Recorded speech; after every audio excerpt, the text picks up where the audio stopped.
صفحہ نمبر 24 آیت نمبر 2 سے سبق شروع ہو رہا ہے۔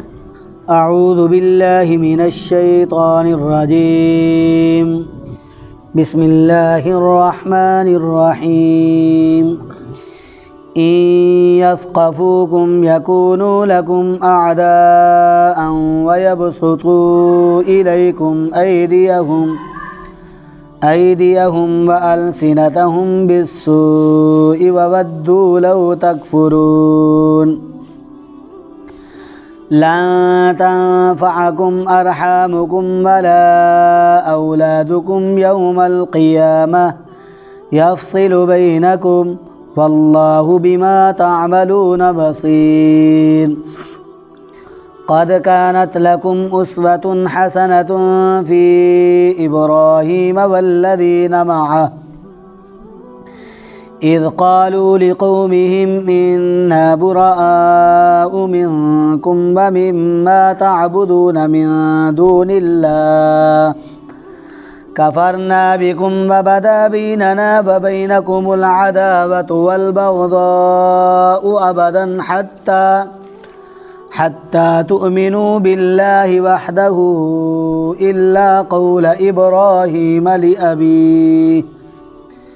لأبيه لأستغفرن لك وما أملك لك من الله من شيء ربنا عليك توكلنا وإليك أنبنا وإليك المصير۔ صدق اللہ العظیم۔ کل جو سبق ہم نے پڑھا تھا اس سبق میں اللہ تبارک و تعالی نے اس بات کا حکم دیا کہ اے ایمان والو، تم میرے دشمنوں کو اور اپنے دشمنوں کو دوست مت بناؤ۔ اور حضرت حاتب ابن ابی بلتہ رضی اللہ تعالیٰ عنہ ان کے بارے میں نے بتلایا تھا کہ ان سے یہ کام ہوا کہ انہوں نے ایک عورت کو خط دے کر مشرکین مکہ کے پاس بھیجا، اور اس خط میں یہ لکھا ہوا تھا کہ حضور نبی اکرم صلی اللہ علیہ وآلہ وسلم اور مسلمان مکہ مکرمہ پر حملہ کی تیاری کر رہے ہیں۔ اللہ تبارک و تعالی نے یہ حکم نازل فرما دیا کہ تمہارے لیے دشمنوں کے پاس دوستی کا پیغام بھیجنا درست نہیں ہے، مناسب بات نہیں ہے۔ اور حاتب ابن ابی بلتہ رضی اللہ تعالیٰ عنہ ان سے آقا علیہ الصلوۃ والسلام نے پوچھا تو انہوں نے وجہ کیا بیان کی؟ اے اللہ کے محبوب، جو قریشی آپ کے ساتھ مہاجرین میں سے ہیں، ان کی عزیز داریاں رشتہ داریاں وہاں پر ہیں، ان کے پاس قوت اور طاقت ہے، ان کو تو مشرکین مکہ تنگ نہیں کرتے ہوں گے، چونکہ میں اصل میں قریشی نہیں ہوں اور میرا خاندان ادھر ہے، میرے رشتہ دار ہیں، تو میں نے اس لیے ان کے پاس یہ پیغام بھیجا تاکہ میں اپنے احسان کا حق قائم کروں اور وہ لوگ جو ہیں وہ میرے رشتہ داروں کو نہ ماریں، ان کو نہ ستائیں، ان کو تنگ نہ کریں، اس لیے میں نے ان کی طرف یہ خط بھیجا۔ تو اللہ تبارک و تعالیٰ نے کیا ارشاد فرمایا کہ تم ان کے ساتھ دوستی کی جتنی مرضی رعایت کر لو لیکن وہ تمہارے دوست نہیں بن سکیں گے۔ اسی بات کو اللہ تبارک و تعالیٰ نے یہاں پر بیان فرمایا ہے کہ این یسقفو اگر وہ قابو پالیں کم تم پر، یکونو وہ ہوں گے لکم تمہارے اعداءً دشمن، اگر وہ تم پر حاوی آ گئے، تم پر انہوں نے فتح حاصل کی، تم ان کے قابو میں آ گئے، انہوں نے تم پر قابو پا لیا، تو وہ تمہاری کسی دوستی کی رعایت نہیں کریں گے، وہ تمہارے دشمن ہیں، تمہارے دوست نہیں بن سکتے اور تمہارے ہمیشہ کے لیے دشمن ہی رہیں گے۔ اللہ تبارک و تعالیٰ نے ارشاد فرمایا وَيَبْسُطُوا اور وہ پھیلائیں الیکم تمہاری طرف، تمہارے اوپر، یا چلائیں تمہارے اوپر، ایدیہم اپنے ہاتھوں کو، وَأَلْسِنَتَہم اور اپنی زبانوں کو، بالسوء برائی کے ساتھ۔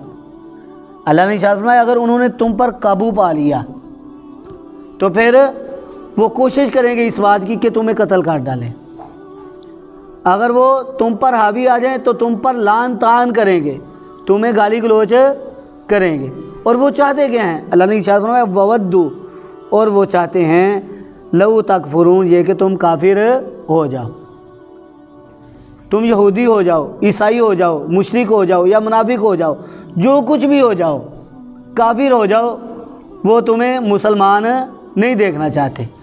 وہ چاہتے ہیں کہ تم مسلمان نہ رہو، کافر ہو جاؤ، چاہے مشرک، یہودی، عیسائی جو بھی ہو، ان میں سے کسی ایک کو اختیار کر لو، لیکن مسلمان دیکھنا، مسلمان بننا وہ تمہارا پسند نہیں کرتے۔ اللہ تبارک و تعالیٰ نے ارشاد فرمایا لن تنفعکم ارحامکم ولا اولادکم، وہ لوگ یہ چاہتے ہیں کہ تم کافر ہو جاؤ۔ اب ایسے لوگوں کے ساتھ دوستی کرنا یہ کیا معنی رکھتا ہے؟ ان لوگوں سے کیسی توقعات رکھی جا سکتی ہیں؟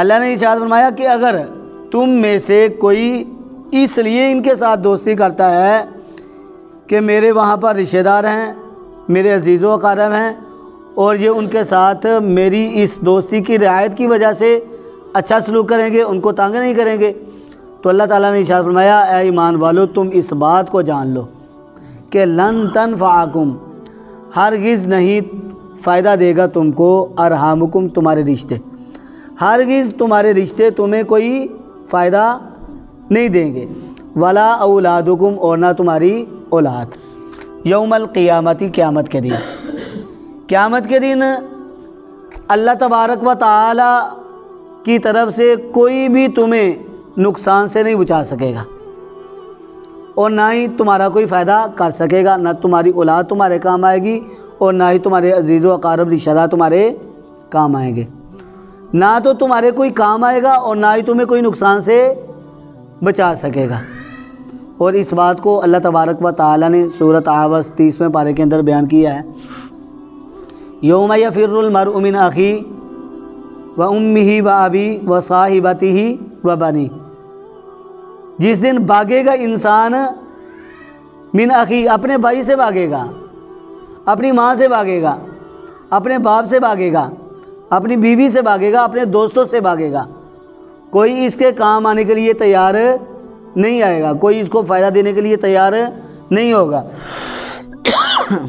اللہ تبارک و تعالیٰ نے یہ ارشاد فرمایا کہ اگر کوئی انسان اپنی بیوی بچوں کی خاطر مسلمانوں کے مفاد کے خلاف چلتا ہے تو اس کے بیوی بچے، اس کی اولاد، یہ اس کے قیامت والے دن کچھ بھی کام نہیں آئیں گے۔ ہاں، وہاں پر کیا کام آئے گا؟ ایمان کام آئے گا، اس کے اچھے اعمال کام آئیں گے، اس کی صداقت کام آئے گی۔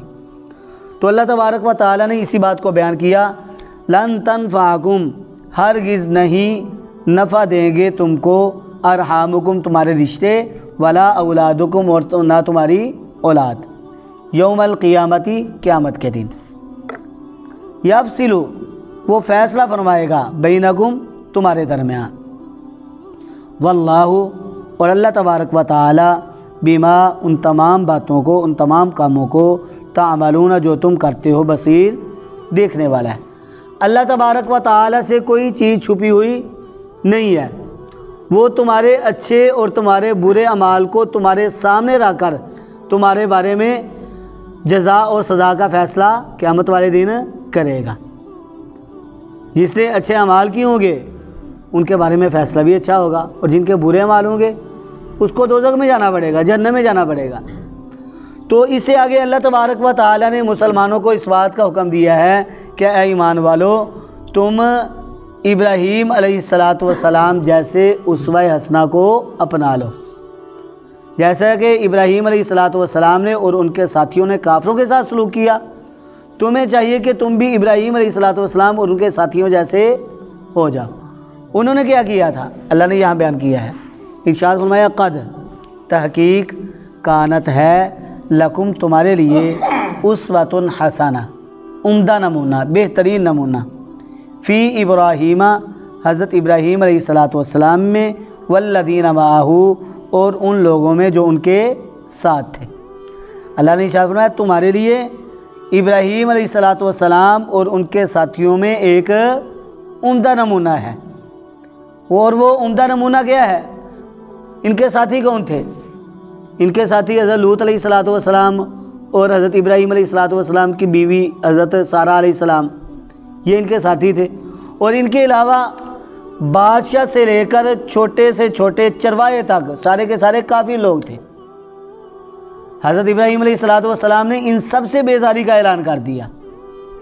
اللہ تبارک و تعالیٰ نے ان کی بیزاری کا یہاں پر تذکرہ فرمایا ہے۔ اللہ نے ارشاد فرمایا اذ جب قالو انہوں نے کہا لقومہم اپنی قوم سے انا بے شک ہم براء بیزار ہیں منکم تم سے ومما اور ان سے جن کی تعبدون تم عبادت کرتے ہو من دون اللہ اللہ کے سوا۔ حضرت ابراہیم علیہ السلام اور ان کے ساتھیوں نے کیا کہا؟ عقیدے کے اعتبار سے بھی ان سے بیزاری کا اعلان کیا، ہر طرح سے بیزاری کا اعلان کیا۔ سب سے پہلے کیا کہا کہ بے شک ہم تم سے بیزار ہیں، تم سے بھی اور ان سے بھی بیزار ہیں جن کی تم پوجا کرتے ہو، جن کی تم عبادت کرتے ہو۔ کس کی عبادت کرتے تھے؟ سورج کی، چاند کی، ستاروں کی، بتوں کی۔ حضرت ابراہیم علیہ السلام نے فرمایا کہ اللہ کے سوا جن کی تم پوجا کرتے ہو، جن کی تم عبادت کرتے ہو، ہم ان سے بیزار ہیں، ہم ان کو نہیں مانتے ہیں۔ اللہ تبارک و تعالیٰ نے ارشاد فرمایا کفرنا بکم، یہاں سے عقیدے کی بیزاری کا اعلان کیا۔ وکفرنا ہم انکار کرتے ہیں بکم تمہارا، یعنی عقیدے کے اعتبار سے فرمایا کہ ہم تمہارے منکر ہیں، ہم تمہارے معبودوں کی عبادت کے بھی منکر ہیں۔ نہ تو ہم تمہیں مانتے ہیں اور جن کو تم معبود مانتے ہو ہم ان کو نہیں مانتے، اور اس کے ساتھ ساتھ برتاؤ اور معاملات کے اعتبار سے بھی بیزاری کا اعلان کیا۔ وہ کیسے؟ اللہ نے ارشاد فرمایا وبدا، اور ابراہیم علیہ السلام نے وہ کیا کہا؟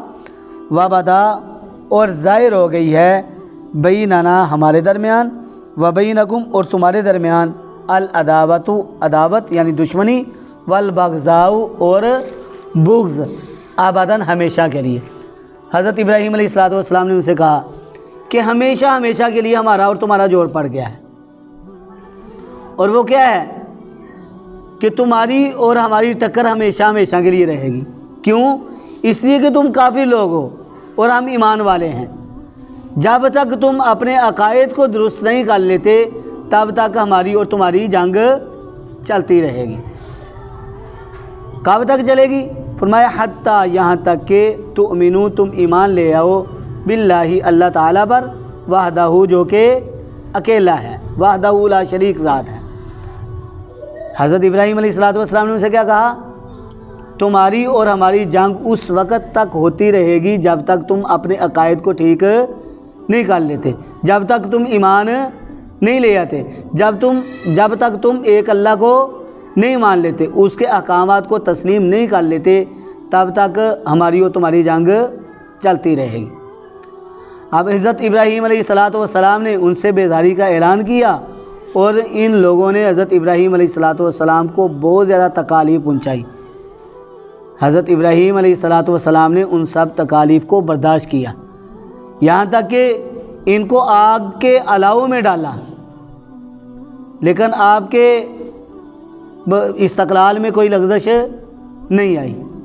حضرت ابراہیم علیہ السلام کے باپ نے ان کو گھر سے باہر نکال دیا، لیکن آپ نے اپنے ایمان پر کوئی سودا بازی نہیں کی۔ اللہ تبارک و تعالیٰ نے ارشاد فرمایا کہ اسی طرح تم بھی حضرت ابراہیم علیہ السلام کی باتوں کو اپناؤ، ان کے اسوہ حسنہ کو اپناؤ، ان کی طرح تم بھی ہو جاؤ، لیکن ایک بات میں ان کی طرح نہیں ہونا۔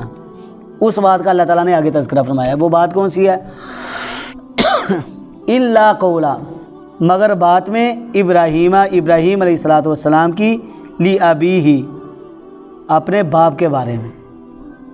حضرت ابراہیم علیہ السلام کی اس بات کو نمونہ نہ بنانا جو انہوں نے اپنے باپ کے لیے کہی تھی۔ کیا کہا تھا؟ لَأَسْتَغْفِرَنَّ لَكَ، البتہ ضرور بر ضرور میں بخشش طلب کروں گا، لَكَ آپ کے لیے۔ اپنے باپ کے لیے انہوں نے دعا مانگ دی۔ اب باپ تو کیا ہے؟ مشرک ہے، اور مشرک کے لیے دعا مانگنا جائز نہیں ہے۔ اللہ تبارک و تعالیٰ نے اس سے منع فرمایا ہے۔ اسی لیے اللہ تبارک و تعالیٰ نے فرمایا کہ ابراہیم علیہ السلام کی ساری باتوں کو اپنے لیے نمونہ بنانا، لیکن ایک بات کو نمونہ نہ بنانا، اور وہ بات کون سی ہے؟ جو انہوں نے اپنے مشرک باپ کے لیے اللہ تعالیٰ سے بخشش کی، اس کے لیے دعا مانگی تھی۔ فرمایا کہ تم ان کی اس بات کو نمونہ نہ بنانا، اگر کوئی کافر ہے، مشرک ہے، چاہے تمہاری ماں ہے، تمہارا باپ ہے، تمہاری اولاد ہے، اس کے لیے دعا بخشش کی اللہ تعالیٰ سے نہ مانگنا۔ اللہ تعالیٰ نے ارشاد فرمایا الا قول ابراہیم، مگر ابراہیم علیہ السلام کی بات لی ابی، جو اس کے باپ کے لیے، لاستغفرن لک، البتہ میں ضرور بر ضرور بخشی طلب کروں گا، لکا، آپ کے لیے، وما املک لکا، فرمایا وما، اور نہیں ہوں، املکو، میں مالک، لکا، آپ کے لیے، من اللہ، اللہ تبارک و تعالی کی طرف سے، من شیئن، کسی چیز کا۔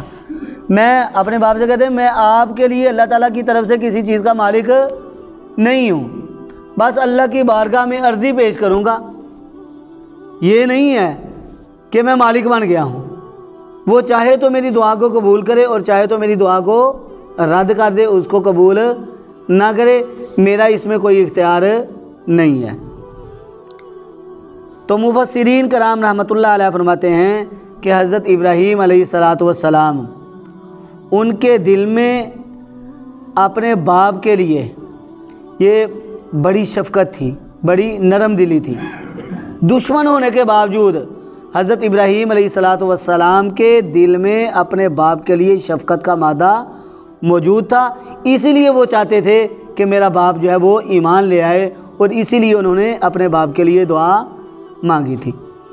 اور سورۃ التوبہ آیت نمبر 114 میں کیا آتا ہے کہ حضرت ابراہیم علیہ السلام کا اپنے باپ کے لیے بخشش کی دعا کرنا یہ اس وعدے کے سبب سے تھا جو حضرت ابراہیم علیہ السلام اپنے باپ سے کر چکے تھے، لیکن جب ان کو پتہ چلا، اللہ نے ارشاد فرمایا فلما تبین لہ انہ عدو للہ، جب ان کے سامنے یہ بات واضح ہو گئی کہ یہ اللہ کا دشمن ہے، میرا باپ اللہ کا دشمن ہے، تو تبرأ منہ، حضرت ابراہیم علیہ السلام نے اس سے بیزاری کا اعلان کر دیا۔